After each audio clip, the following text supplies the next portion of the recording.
Hello. Today is April 10th. I'm Gene and you're hanging with Uncle. And today I kind of have a topic that I want to talk about, insider trading.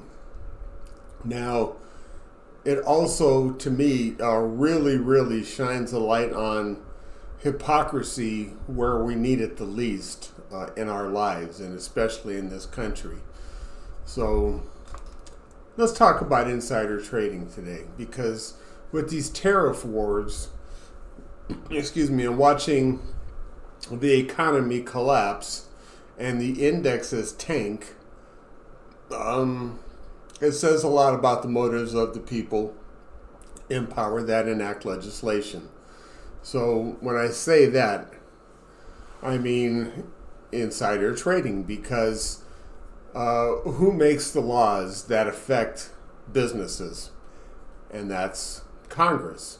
So, for example, Margarine Trader Green was buying an enormous amount of stocks in a particular company. Look it up. Why now? Because the prices were down. You buy low, you sell high.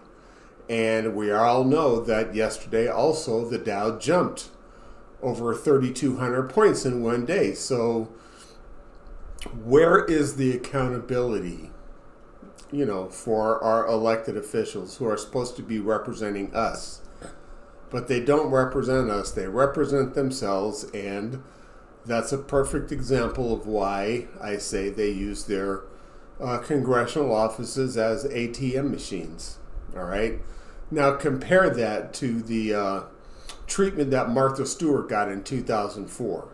Okay, she went to jail for insider trading, for selling one of her companies or shares in her companies that she had prior knowledge of, and made a lot of money before the stock fell. Now, that's wrong. So why is it okay to send Martha Stewart to jail and let Margarine Trader Green profit?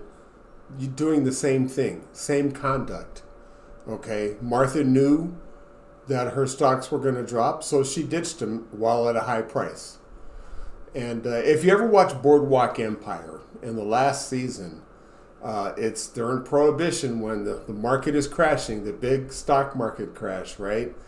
Except these few people who waited for the markets to get at the very bottom and then bought enormous amounts of shares in different companies and became multimillionaires overnight.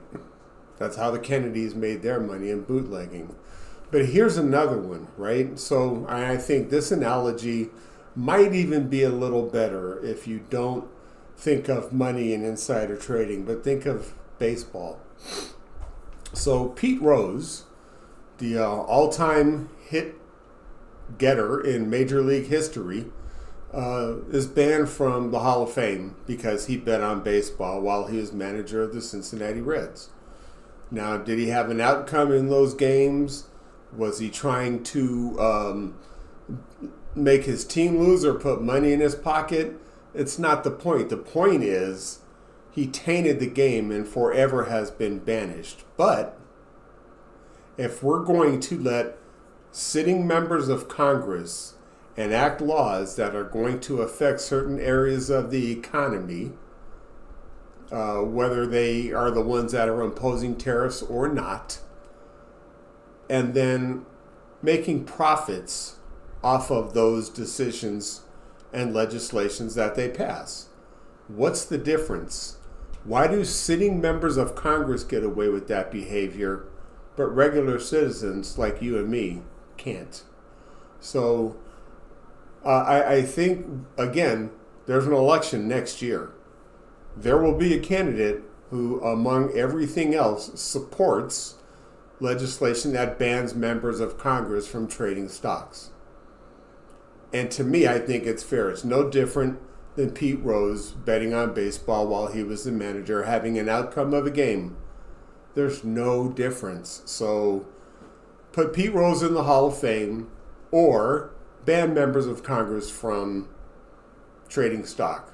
Personally, I'm a fan of doing both. So love to know your opinion. That's mine.